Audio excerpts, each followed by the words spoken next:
Right, good afternoon, President. When I heard that Elisabeth Köstinger wasn't coming here, I thought she was perhaps frightened of facing me.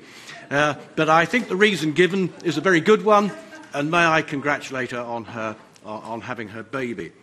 I also would like you to pass on my support to your own President, who I think is taking a very realistic approach to Brexit. Moving on to agricultural matters, and you've spoken about protein, and the Commission are going to come up with a report, and they're going to face a couple of dilemmas here. The first is, if you really want to boost protein production in Europe, you have got to get to grips with new... What's that noise behind me? It's because you're going to say... Right. Yeah. Thank you. Can you give me some extra time? There's a real disturbance behind me there.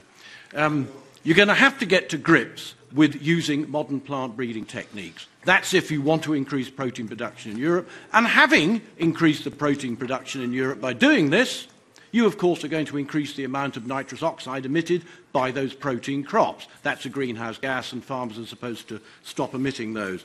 You mentioned forestry, and this is many of the members of this committee know what I'm going to say now. Forestry is not a competence of the Commission or of this Parliament, of anybody else. It is a member state competence, and ministers of agriculture of any country shouldn't be talking about it. Finally, I was delighted you hardly mentioned the word climate and climate change. Maybe the penny is beginning to drop that farmers cannot change the world's weather, and I happen to be the rapporteur on an opinion against the LIFE report, the LIFE proposal, where I hope to give the MEPs the opportunity to vote for some common sense. Thank you very much. On the subject of Brexit, negotiations with the UK are proceeding slowly. I think that's quite clear from the news that's hit the headlines today. I think we're obviously facing major challenges. The European Council, in its conclusions of the 28th of June, said as much.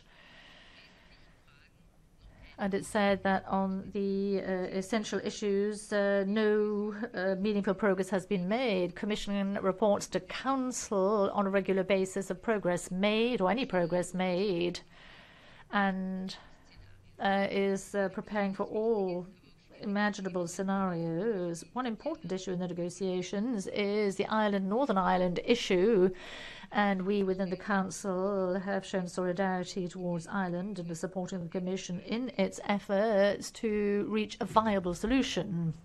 As far as climate protection is concerned, that has been touched upon or put in questions. Agriculture will have to do its bit to reduction of greenhouse gas emissions. There's no other sector that is so affected by climate change, and that at all levels.